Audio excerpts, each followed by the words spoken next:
ನಾನು ವೆಂಕಟೇಶ್ ಸರ್, ಈಗ ಕದನ ವಿರಾಮ ಉಲ್ಲಂಘನೆ ಮಾಡಿದ್ದು ಇರಾನ್ ಕೂಡ ಆಗಿರಬಹುದಲ್ಲ, ಹೆಜ್ಬುಲ್ಲಾ ಮೂಲಕ ಅವ್ರು ದಾಳಿ ಮಾಡಿಸ್ತಿರಬಹುದಲ್ಲ ಇಸ್ರೇಲ್ ಮೇಲೆ.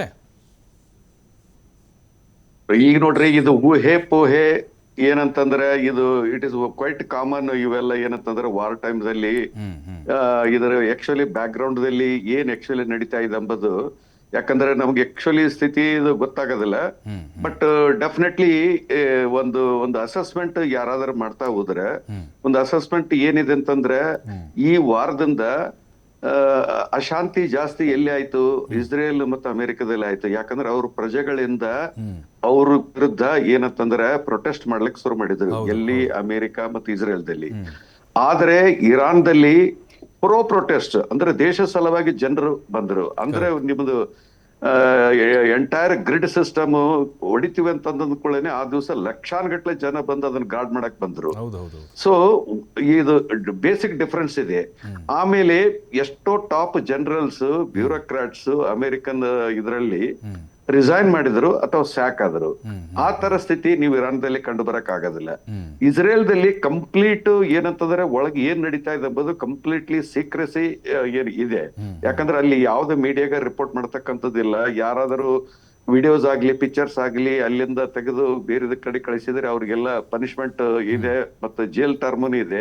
ಹೀಗಾಗಿ ಅವ್ರು ಏನಂತಂದ್ರೆ ತಮ್ಮ ಅಡ್ವಾಂಟೇಜ್ ದಲ್ಲಿ ಯುದ್ಧಗೆ ನಿತ್ತಪ್ಪ ಅಂದ್ರೆ ತಾವೇ ಏನಂತಂದ್ರೆ ಪಬ್ಲಿಷ್ ಮಾಡ್ತಿದ್ರು. ಇಸ್ರೇಲ್ ಸಾಕಷ್ಟು ಸಫರ್ ಆಗಿದೆ.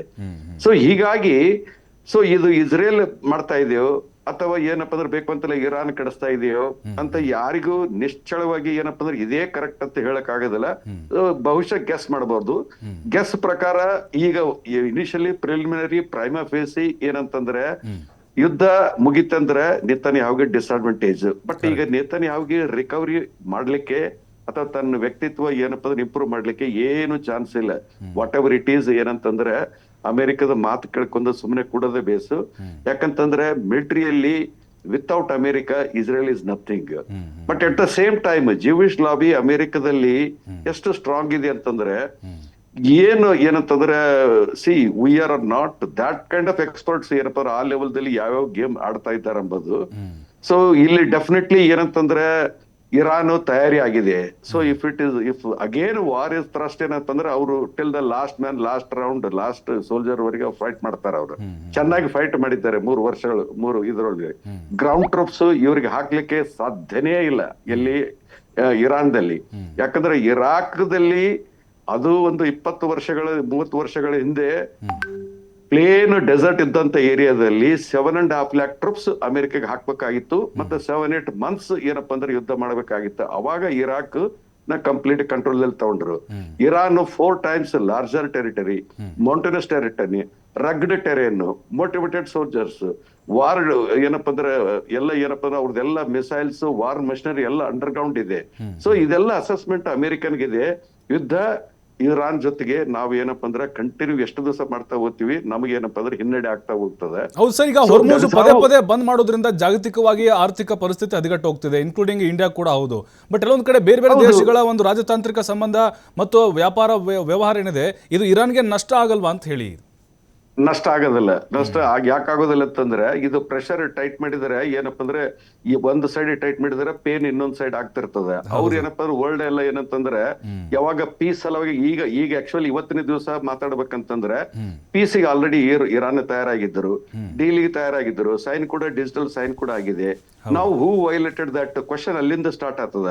ಹಾರ್ಮೋಸ್ ಬ್ಲಾಕ್ ಮಾಡಿದ್ದಾರೆ ಇಲ್ಲ ಅದನ್ನ ಪ್ರಶ್ನೆ ಬರೋದಿಲ್ಲ. ಇದನ್ನ ಆಟ ಕೆಡಿಸಿದವ್ರು ಯಾರು? ಇದನ್ನ ಏನಪ್ಪಾ ಅಂತಂದ್ರೆ ಕೀರದಲ್ಲಿ ಏನಪ್ಪಾ ಅಂದ್ರೆ ನಿಂಬು ಹಿಂಡಿದವ್ರು ಯಾರು? ಸೊ ಈ ಪ್ರಶ್ನೆ ಬಂದಾಗ ನೇತನ್ಯಾಹುದು ಹೆಸರು ಬರ್ತದ. ನೇತನ್ಯಾಹುದು ಏನು ಪ್ಲಾನ್ ಇದೆಯೋ ಅಥವಾ ಏನಿದೆ ಗೊತ್ತಿಲ್ಲ. But he is a war mongering and is ಇಡೀ ವರ್ಲ್ಡ್ ದಲ್ಲಿ ಆಸ್ ಆಫ್ ನಾವು ಮೋಸ್ಟ್ ಹೇಟ್ರೆಡ್ ಪರ್ಸನ್. ಎಷ್ಟೋ ದೇಶಗಳು ಓಪನ್ಲಿ ಡಿಕ್ಲೇರ್ ಮಾಡಿದ್ದಾರೆ. ಯಾಕಂದ್ರೆ ಇಂಟರ್ನ್ಯಾಷನಲ್ ಕೋರ್ಟ್ ಆಫ್ ಜಸ್ಟಿಸ್ ಅವ್ರ ವಿರುದ್ಧ ಅರೆಸ್ಟ್ ವಾರೆಂಟ್ ಏನಂತಂದ್ರೆ ಅರೆಸ್ಟ್ ವಾರೆಂಟ್ ಇಶ್ಯೂ ಮಾಡಿದ್ದಾರೆ. ಅವ್ರು ಏನಾದ್ರೂ ನಮ್ಮ ಏರ್ ಸ್ಪೇಸ್ ಅಥವಾ ನಮ್ಮ ಕಂಟ್ರಿಗೆ ಬಂದ್ರೆ ನಾವು ಅರೆಸ್ಟ್ ಮಾಡ್ತೇವೆ ಅಂತ ತಿಳ್ಕೊಂಡು ಅಂತ ಒಂದು ಸ್ಥಿತಿ ಇದೆ. ದೇಶ ಬಿಟ್ಟು ಹೋಗಂಗಿಲ್ಲ ಯಾರು ಏನಂತಂದ್ರೆ ಆಲ್ಮೋಸ್ಟ್ ಒಂದು ಐಸೋಲೇಟೆಡ್ ಏನಪ್ಪಾ ಇಡೀ ವರ್ಲ್ಡ್ ದಲ್ಲಿ ಒಂದು ಏನಂತಂದ್ರೆ ಒಂದು ದೇಶ ಐಸೋಲೇಟ್ ಆಗ್ತಕ್ಕಂತ ಪರಿಸ್ಥಿತಿಯಲ್ಲಿ ಬಂದಿದೆ.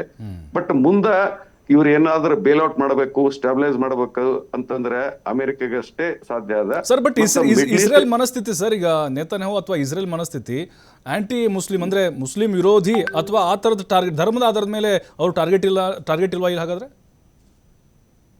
ಧರ್ಮ ಒಂದು ಇದೇನಪ್ಪ ಅಂದ್ರೆ ಒಂದು ಎಕ್ಸ್ಕ್ಯೂಸ್. ಅದು ಏನಂತಂದ್ರೆ ಸ್ಟಾರ್ಟಿಂಗ್ ದಿಂದ ಹೇಳಿದ್ದು, ಮತ್ತೆ ಅವ್ರದ್ದು ಫ್ರೆಂಡ್ಸ್ ಇದ್ದಾರಲ್ಲ ಇವರೆಲ್ಲ ಕೆಲವೊಂದು ಮುಸ್ಲಿಂ ರಾಷ್ಟ್ರಗಳು ಯಾರು ಅಮೆರಿಕದ ಜೊತೆಗಿದ್ದಾರೆ, indirectly they are with Israel also. So ಧರ್ಮ ಬಂತಂದ್ರೆ ಎಲ್ಲ ಎಂಟೈರ್ ಮುಸ್ಲಿಮ್ಸ್ 56 ಕಂಟ್ರೀಸ್ ನೀವು ಹೇಟ್ ಮಾಡ್ಬೇಕಾಗಿತ್ತು. That is not the case. ಇದು ತೋರಿಸ್ತಕ್ಕಂಥದ್ದು ಒಂದು ಏನಂತಂದ್ರೆ ರಿಲಿಜನ್ ಅದು ಎಂತ ಒಂದು ನಶ ಇದೆ ಅಂತಂದ್ರೆ ಎಷ್ಟೋ ಜನರನ್ನ ಇಮಿಡಿಯೇಟ್ಲಿ ಫಸ್ಟ್ ಸೈಟ್ ದಲ್ಲೇ ಕನ್ವಿನ್ಸ್ ಮಾಡ್ತದೆ. That is not the issue. ಇವರಿಗೆ ಬೇಸಿಕಲಿ ಏನಪ್ಪಾ ಅಂದ್ರೆ ಆ ಏರಿಯಾದಲ್ಲಿ ಡಾಮಿನೇಟ್ ಮಾಡಬೇಕು. ಅವರು ಡಾಮಿನೇಟ್ ಆಗೋದ್ರ ಇಂಡೈರೆಕ್ಟ್ಲಿ ಅಮೆರಿಕಕ್ಕೆ ಹೆಲ್ಪ್ ಆಗ್ತದೆ. ಇಡೀ ಮಿಡ್ಲ್ ಈಸ್ಟ್ ಅಲ್ಲಿ ಕಂಪ್ಲೀಟ್ ಕಂಟ್ರೋಲ್ ಮಾಡ್ಬೇಕಂತಂದ್ರೆ ಸೊ ಈ ಒಂದು ರೋಗ್ ನೇತನ್ಯಾಹು ಇದ್ನಪ್ಪ ಅಂದ್ರೆ ಈಸ್ ಅ ಸ್ಪಾಲ್ಡ್ ಬ್ರಾಟ್. ಅದನ್ನ ಟಾಲರೇಟ್ ಮಾಡ್ಲೇಬೇಕು ಅಮೆರಿಕಾಗೆ. ಅಂತ ಒಂದು ಸ್ಥಿತಿ ಇದೆ. ಅಂದ್ರೆ ಉಗ್ಳೋಕು ಬರೋದಿಲ್ಲ ಅಂತ ಆ ಒಂದು ಸ್ಥಿತಿಯಲ್ಲಿ ಇದೆ. Let us wait. ಏನಂತಂದ್ರೆ ಇಡೀ ವರ್ಲ್ಡ್ ದೃಶ್ಯದಿಂದ ನೋಡ್ತಾ ಇದ್ರೆ ಏನಪ್ಪಾ ಅಂದ್ರೆ ಮೋಸ್ಟ್ ಪ್ರಾಬಲಿ ಇದನ್ನ ಮತ್ತೆ ಪೀಸ್ ಟಾಕ್ಸ್ ರಿವೈವ್ ಆಗ್ಬಹುದು ಅಂತ ನಂದು ಒಂದು ಬರ್ತೀನಿ ಸರ್, ಮತ್ತೆ ನಿಮ್ಮ ಹತ್ರ ಬರ್ತೀನಿ ವೆಂಕಟೇಶ್ ಸರ್.